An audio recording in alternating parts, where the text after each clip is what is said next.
Welcome to Rock Your Reinvention, where I help high-achieving career women like you get unstuck, make your corporate exit strategy, and successfully transition to your next chapter. Hi, I'm your host, Karen Freeland, a certified life coach and corporate exit strategist. Whether you want to start a business, become a speaker, or something else, I'm here to give you the tools and strategies to shift your mindset, build your confidence, and take bold actions so you can rock your reinvention. Ready? Let's go. Welcome back to Rock Your Reinvention. There's no denying that deciding to leave your job is one of the biggest and potentially hardest decisions you'll make. And as you saw, if you listened to episode 94, where I shared some never before heard journal excerpts from my own personal journal, I agonized over leaving for years. And I don't want you to get stuck in the spiral of, should I leave? Shouldn't I leave? When should I leave? Why shouldn't I leave? For too long. Yes, it's important to plan and think this decision through, of course, but we don't need this to take months or years either. There's a balance that we need to strike. So I thought it would be fun to do a 2-part series where I will share the top 10 things I wish I knew before leaving my 6-figure corporate job, in hopes that this will help you make the pivot faster and with more confidence.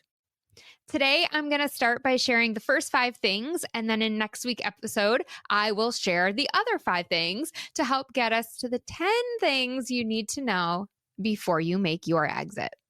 Let's dive in. The first thing I wish I knew before I left corporate was this is probably the most important thing that you need to know, is you are capable of achieving your goals. Whatever it is that you want to do, start a business, write a book, create a podcast, speak on stages, it doesn't matter. You have everything you need inside of you to be successful. You're resourceful. You can figure out hard things. You can overcome big challenges. Really. I had one client who had made the company that employed her millions of dollars. Yes, millions. And yet she was second guessing herself. I don't know if I can do this. Remember, you have been successful in your job. You've made shareholders rich. Others have bet on you and believed in you. That's why they kept promoting you. Why wouldn't you be able to do this for yourself too? There's absolutely no reason. You will be successful. You are the magic sauce. You are the secret weapon. You need to know that and remember that when you leave. Don't believe me? Start making a list of all your skills. And if you get stuck, you can ask some friends or trusted peers to help you out. This will be important to come back to time and time again when you need a confidence boost. So write down all your talents, your skills, the things that make you you and make you capable. You want to have this list somewhere convenient. The second thing I wish I knew was you will figure out insurance. This is one of the biggest reasons women stay in an unfulfilling corporate gig, right? They feel they need the company to pay for their benefits and their insurance. Now, barring you don't have some crazy debilitating disease, which I've personally never had a client in this situation, you can absolutely figure out and pay for health insurance for you and your family members. We are personally a family of 4, and we were able to find an affordable plan on the open market, okay? Healthcare.gov, baby. We got dental and we've got regular healthcare, okay? I pay for vision out of pocket because it costs almost nothing when you go to those Pearl Vision and those kinds of places, right? Lens crafters, whatever. You're one click away from finding a plan online. Now, some states have insurance brokers who can help you find health insurance. You know, they'll shop around, they'll find the plans, especially if you have a little bit more of a complicated situation or maybe specific medicine, someone has diabetes or something. So if that's something that you can use in your state, that might be an option worth looking into. Now, if you're an international listener, you might even get free healthcare and you don't even have to worry about this. But just know, for those of you in the States, There are about 31 million entrepreneurs in the US alone, and they've obviously all figured out health insurance. I am more than confident that you can too. So what can you do? Start shopping around. Get those estimates now so you know how much you need to have saved up when you exit your job. And if you're like me, you're going to be shocked at how little you'll actually end up paying, because a lot of times there's big tax credits that are available for entrepreneurs. So it's all based on your income. So you might be surprised you end up actually paying less than what you even estimated. Okay, the third thing that you need to know that I wish someone had told me before I left corporate is that little to no one from your corporate career is going to stay in touch with you. Now, I know this might sting a little bit, so let's just get this one out of the way. And this was definitely a wake-up call for me, and an unpleasant one at that. You know, I can count on one hand the number of people that I talked to from the organization that laid me off in 2021. And I can count on the other hand the number of people who stayed in touch with me from a company that I gave 9 years of my life to before that. And I'm not talking about the occasional like on LinkedIn, which I don't get a lot of those either, but I'm talking about people who have my cell phone number and we text, right? We are in communication semi-regularly. That is practically non-existent. So stop letting these ding-dongs hold you back from making a pivot. I know that wasn't very nice, but they're not coming along for the journey. And I wasted so much time being heartbroken about that in the beginning of my entrepreneurial journey, which is why I want to let you know about it now. I'm like, why is no one liking my Facebook stuff? Why won't they share my posts, damn it? I really need their help. Why is no one buying my book? Out of sight, out of mind, right? And it sounds a little bit harsh at first, but this actually becomes really, really freeing for you. Because now you can take off that mask, you know, the one your ego created for you, and you can finally be you, the real you. No more trying to be who you think you're supposed to be, who you think your company and your peers and everybody wants you to be. No, right? You don't have to be that person anymore. Now, hopefully you listened to episode 93, How to Ditch the Ego and Reinvent Your Life. Right? If you didn't listen yet, I definitely recommend heading over there next. But when you set your ego aside, you get to stop making decisions based on what you think those you work with will think. Oh, if I leave, they're going to think I'm crazy. They're going to be like, why are you giving up this gravy train? But what they don't realize is you're not walking away from corporate. You're walking towards your dreams. You're walking towards something so much bigger and better for you. So you don't have to worry about your team or your peers. They're going to be okay. They're going to survive. They're big boys and girls because they're not going to be worrying about you. And I think that's because partly we're all a little self-centered, right? Hear me out. Once you don't work with them anymore, they don't have any use for you. You can't sponsor them. You can't give them a raise. You can't pick up the slack. You can't help them get things done faster, right? So like I said, before long, you're out of sight, you're out of mind. So you might as well make the leap now before you give these people any more of the best years of your life. But the other piece of this is your newfound freedom and courage in their mind shines a light on what they've always wanted to do and never had the guts to follow through on. You're leaving and they're stuck. It has nothing to do with you. You're not unlovable. People didn't secretly hate you. They hate themselves. They hate their own situation. They hate that they built a lifestyle that has now trapped them, that they cannot walk away from. Right? They hate that you got to leave and they still have to come to the soul-sucking job every day. And so when I think about it that way, like I can't even blame them. I just feel bad for them. And then I pray that they will start listening to my show so they can get the courage they need to leave. So here's your action step. If you're thinking about leaving, you need to start building up a new network, a network of people who are doing similar things that you want to be doing, who are going to be your new set of champions. When I was leaving, I surrounded myself with other entrepreneurs, female speakers, podcast hosts, authors, etc. Anyone who was doing something I was remotely interested in exploring, I wanted them in my circle. This is a very worthwhile activity and will become your lifeblood when you exit. So do not skip this step if you are thinking about leaving. You don't want to start building your network after you make the leap, okay? You want to do this beforehand.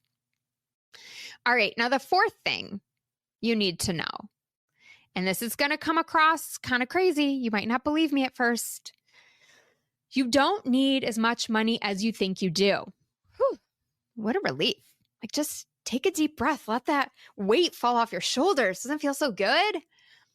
Now, if I'm honest with you, I don't know if I would have actually believed anyone had I not experienced this for myself.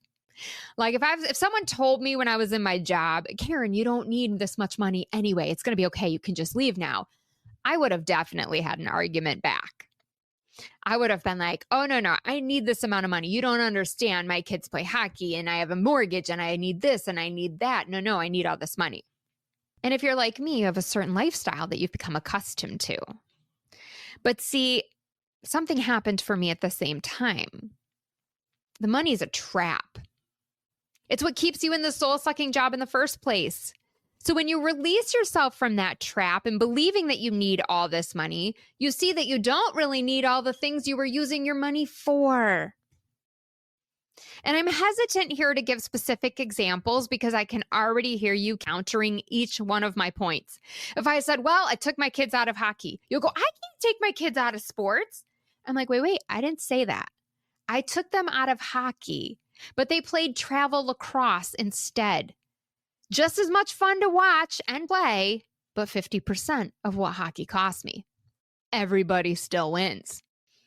But I also want to give you some tangible examples so that you can seek to apply this in your own situation. So at the risk of giving you some more ammo for why you can't leave, I am going to share some tangible examples. I didn't need such a fancy wardrobe. I mean, I coach people via Zoom. I do podcasts. All I need is to look good from the waist up. Just a few cute tops and a necklace. I'm good to go. I only lived in New Jersey because that's where my company was that I worked for. So what I do, I moved to a lower cost state where it doesn't cost me as much to live. When my Benz dies, I'm going to get a Honda or a regular car. I do not need to flash about in a luxury vehicle. See, for me, that lifestyle was kind of getting old anyway. It was draining me. I barely enjoyed going out to eat anymore. The food just always made me feel like garbage. I'd rather cook a really nice meal at home. And I don't want to get too spiritual here, but God was tugging at my heart and he was showing me my vanity. I now get to live a much simpler and humbler life. And that's in alignment with my values. So all this to say, whatever you think you need, I bet if you took a really close look, you could cut back a third and be fine. Yeah, a third. So how do you really get that number, the brass tacks of all of that? Start going through your monthly expenses, seeing what you can do without or which expenditures you could find a lower cost option for. Here's another one. So my lawn guys used to treat the whole yard, but I don't really want the chemicals in the back anyway with the dogs and the fruit trees. And I only care about what the neighbors see. So that's the front yard that isn't fenced in. So I was like, you know what? We don't need that expense. I have other things that I would rather do with that money. So that cut my yard expenses in half. Now they only do the front yard, right? That's just one example, just a tangible example. And I guarantee you can find loads of these in your world as well. Okay, the fifth thing I want to share with you today is you can replace your corporate income if you want to. Now, that might sound contradictory to what I just said because I was like, hey, you don't need all that money. But the caveat is you can replace it if you want to. Now, the other thing I want to share is it may not look exactly how you thought it would look. Okay, you may need to consider multiple revenue streams. Now, I know plenty of entrepreneurs who left their corporate job and replaced their income in just a few months. They had the network, they had the sales skills, they signed the contracts, and voila, they're on their way. But you may need to let go of some of your expectations as well. Because I've worked with other entrepreneurs who decided, you know what? I'm not making as much as I want to make. I'm going to consult part-time in order to supplement that income. Or I have clients who have taken on a corporate client, and it's not really what the kind of work that they want to be doing, but the money's so good that it allows them to fund the rest of their business so they can serve their dream clients, right? That maybe they don't earn as much money from. So just know that even if you don't replace your corporate income with one source, you're still a successful entrepreneur. I have several streams myself: my book sales, my speaking, my coaching clients. I have a rental property. And with all that, I still haven't replaced my corporate income. But I don't need to. Having time for my family and not having to hustle 24/7 is worth the pay cut to me. And when they go to college in 4 years, I'll have all the time in the world to work and therefore earn more if I want to. Okay? So if you are set and you are hell-bent on replacing that corporate income, let me tell you what, you can do it. I believe in you. I know you can do it. We already told you the first thing was you have everything you need to be successful. So there's no reason you can't do it, but don't feel like you have to, because I know you don't really need as much money as you think you need. All right, so let's do a quick recap. The first 5 things of the 10 that I'm going to share with you that you need to know before leaving your job. Number 1, you have everything you need to be successful. You're it. You're the magic sauce. Number 2, you will figure out insurance. It's not that scary. It's just an unknown, and everybody else has figured it out. You will too. Number 3, your colleagues probably won't keep in touch. So lucky you can stop letting them hold you back and start making decisions from a place of empowerment. Number 4, you don't need as much money as you think you do. Congratulations, you can leave now. And number 5, but you could replace your corporate income if you wanted. Okay? That's it. I can't wait to see you next week, where I'm going to share the other 5 things to get you to the top 10 things I wish I knew before I left corporate, and that you need to know before you make the pivot too. Thanks for tuning in. I hope you're inspired to take action by committing to one of the tips or strategies we talked about in today's episode. If you want more accountability and support, I've got your back. Book a complimentary Empowered Exit Strategy call today. Visit KarenFreeland.com to learn more and book your 45-minute session. Until next time, stay fabulous.